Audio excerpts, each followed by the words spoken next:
नांदेडमध्ये सध्या जय्यत तयारी चालू आहे, ती म्हणजे हिंद दी चादर या सोहळ्याची। आणि या सोहळ्याच्या पार्श्वभूमीवर नांदेड सध्या हाय अलर्ट मोडवर आहे। नांदेड शहरात 24 आणि 25 जानेवारी रोजी होणाऱ्या हिंद दी चादर या कार्यक्रमाच्या पार्श्वभूमीवर प्रशासनाने अभूतपूर्व सुरक्षा आणि वाहतूक व्यवस्थेची आखणी केली आहे। तब्बल 425 पोलीस अधिकाऱ्यांसह सुमारे 6000हून अधिक पोलीस कर्मचारी, SRPF, होमगार्ड, वाहतूक शाखा आणि विशेष पथकांची तैनात करण्यात आली आहे। यावरूनच या कार्यक्रमाचे महत्त्व आणि प्रशासनाची गंभीरता स्पष्ट होते। शहरातील कौठा भागातील मोदी ग्राउंडवर होणाऱ्या या भव्य कार्यक्रमाला लाखोंच्या संख्येने भाविक उपस्थित राहण्याची शक्यता आहे। तसेच राज्यातील काही प्रमुख नेते, मंत्री आणि मुख्यमंत्री यांचीही उपस्थिती या कार्यक्रमाला अपेक्षित आहे। त्यामुळे कोणतीही अनुचित घटना घडू नये यासाठी पोलिसांनी झिरो टॉलरन्स धोरण स्वीकारले आहे। या कार्यक्रमामुळे शहरातील वाहतूक व्यवस्थेवर मोठा ताण येण्याची शक्यता आहे। त्यामुळे वाहतूक शाखेचे स्वतंत्र नियोजन करण्यात आले असून 300हून अधिक वाहतूक पोलीस अधिकारी व कर्मचारी तैनात असणार आहेत।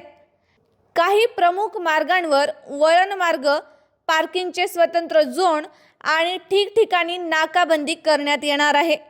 शहरातील चौकाचौकात पोलीस बंदोबस्त, पेट्रोलिंग आणि CCTVद्वारे लक्ष ठेवले जाणार आहे।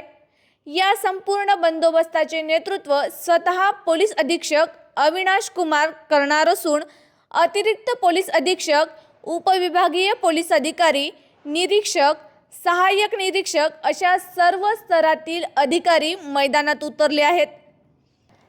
SRPFच्या तुकड्या, दंगा नियंत्रण पथक तसेच द्रुत प्रतिसाद पथकही सज्ज ठेवण्यात आले आहे। हिंद दी चादर हा धार्मिक आणि सामाजिक दृष्ट्या महत्त्वाचा कार्यक्रम असला तरी देखील त्याच वेळी तो प्रशासनासाठी मोठी कसोटी ठरणार आहे। मागील काही वर्षात राज्यात धार्मिक कार्यक्रमांच्या वेळी उद्भवलेल्या तणावाच्या पार्श्वभूमीवर नांदेड पोलिसांनी यावेळी कोणतीही जोखीम न घेण्याचा निर्णय घेतला आहे। एकूणच नांदेड शहर अलर्ट मोडवर असून हा कार्यक्रम शांततेत, शिस्तबद्ध आणि यशस्वीरित्या पार पाडण्यासाठी प्रशासन सज्ज आहे। आता नागरिकांनीही प्रशासनाला सहकार्य करून संयम पाळणे हाच या भव्य आयोजनाचा खरा संदेश ठरणार आहे। तर या कार्यक्रमासाठी आपणही सर्वांनी आवर्जून उपस्थित राहावं असे आवाहन देखील प्रशासनाच्या मार्फत करण्यात आले आहे। हा कार्यक्रम यशस्वी करण्यासाठी नांदेडकरांचे सहकार्य तितकेच महत्त्वाचे आहे। तर पाहूयात हा कार्यक्रम नांदेडकर किती उत्साहाने आणि किती शिस्तबद्ध पद्धतीने पार पाडतात।